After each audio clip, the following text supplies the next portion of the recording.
Welcome to BHU psychology. I hope आप सब अच्छे होंगे। आज हम स्टार्ट करेंगे अपना प्रैक्टिकल नंबर 4 जो है प्रॉब्लम सॉल्विंग एबिलिटी टेस्ट। तो आइए स्टार्ट करते हैं। तो सबसे पहले आपको क्वेश्चन आर्क दिख रहा होगा, इसमें मैथ्स के क्वेश्चन दिए हुए हैं। तो आप इस क्वेश्चन आर्क को किसी भी पर्सन से करा लेंगे। कराने के बाद आप इसका स्कोर एनालिसिस करेंगे। अब आपको इस वाले स्लाइड में दिख रहा होगा कि जो करेक्ट आंसर है, जैसे कि प्रॉब्लम नंबर 1 है, 1 का जो करेक्ट आंसर है वो 3 है।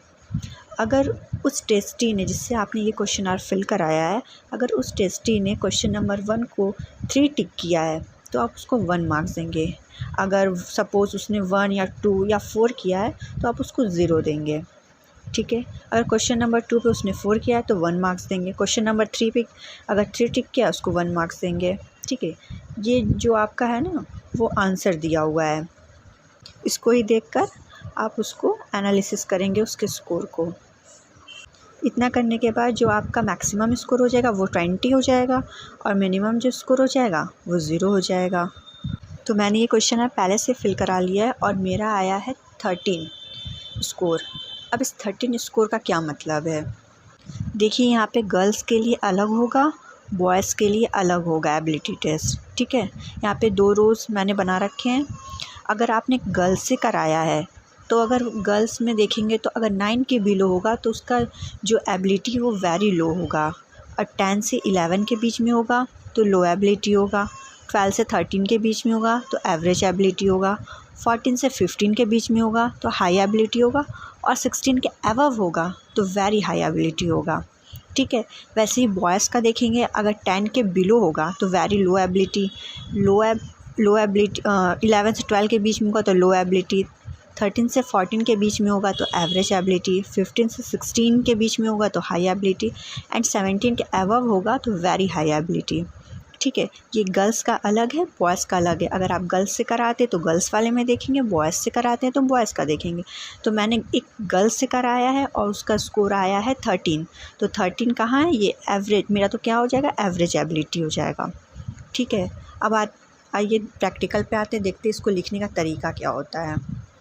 सबसे पहले ऊपर हेडिंग देंगे प्रॉब्लम सॉल्विंग एबिलिटी टेस्ट। ठीक है। उसके बाद प्रॉब्लम हमारा साइड हेडिंग होता है।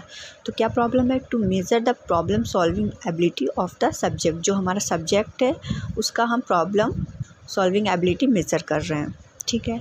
सबसे पहले होता है इंट्रोडक्शन। इंट्रोडक्शन जो होता है हमारा सेंट्रल हेडिंग होता है।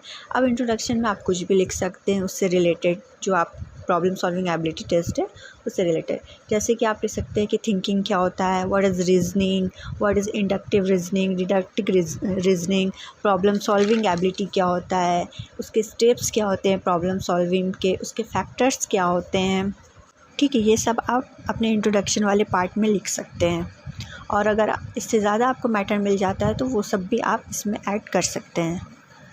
फिर हम आते हैं अपने मेथड्स पर। मेथड्स हमारा सेंट्रल हेडिंग होगा और इस मेथड में बहुत सारे सब हेडिंग्स होते हैं। तो सबसे पहले हम अपने आ जाते हैं सब्जेक्ट्स पर। सब्जेक्ट क्या है, 18 years old female of under graduation student. मैंने एक 18 ईयर्स ओल्ड फीमेल से ये कराया है जो अंडर ग्रेजुएशन का स्टूडेंट्स है। ठीक है।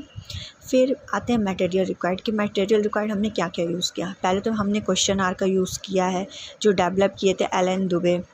फिर उसके बाद हमने मैनुअल, पेंसिल, और इसमें सबसे ज़रूरी है वॉच। इसमें टाइम लिमिट दिया होगा कि इस टाइम लिमिट में आपको करा लेना है। ठीक है। ज़्यादा उसको टाइम नहीं देना है, जितनी जल्दी हो सके उसको ये आपको क्वेश्चन आर्क देना है और उसको कराना है। फिर हम आते हैं प्रोसीजर पे। प्रोसीजर क्या है, tasty was called in the laboratory.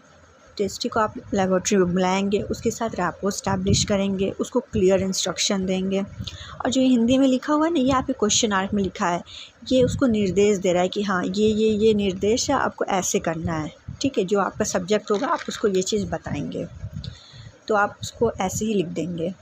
फिर हम आते हैं अपने प्रिकॉशन पे। प्रिकॉशन क्या है, प्रिकॉशन यही है कि इन्वायरमेंट को आपको शांत रखना है, जो इंस्ट्रक्शन है उसको क्लियर देना है, और एक प्रॉपर अरेंजमेंट ऑफ लाइट होना चाहिए। फिर आते हैं हम अपने रिज़ल्ट पर। रिज़ल्ट क्या है, हमारा सेंट्रल हेडिंग होगा।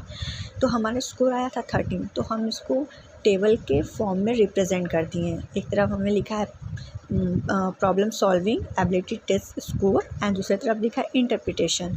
तो हमारे स्कोर जो है वो 13 आया है और जो हमारा इंटरप्रिटेशन है वो क्या आया है, एवरेज एबिलिटी।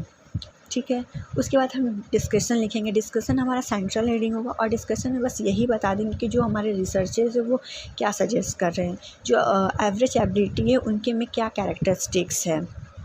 अगर आपका एवरेज एबिलिटी है तो उसके में क्या कैरेक्टरिस्टिक है, अगर हाई है तो उसमें क्या है, बस ऐसे ही हम बताकर लिख देंगे। फिर लास्ट आते हैं रेफरेंसेस पे। जो इंट्रोडक्शन वाला पार्ट था वो आपने कहाँ से लिखा, किसी बुक से लिखा है या किसी साइट से लिखा है, जहाँ से भी आपने लिखा है बस वहाँ उसका रेफरेंसेस दे देंगे आप। 2-3 references is sufficient for you. ठीक, बस this is all about practical 4 problem solving ability test. I hope आपको समझ में आया हो। अगर कुछ ना समझ में आया हो तो आप हमसे कमेंट सेक्शन में पूछ सकते हैं। अगर आपको वीडियो अच्छी लगी हो तो please like and subscribe my channel. Thank you for watching.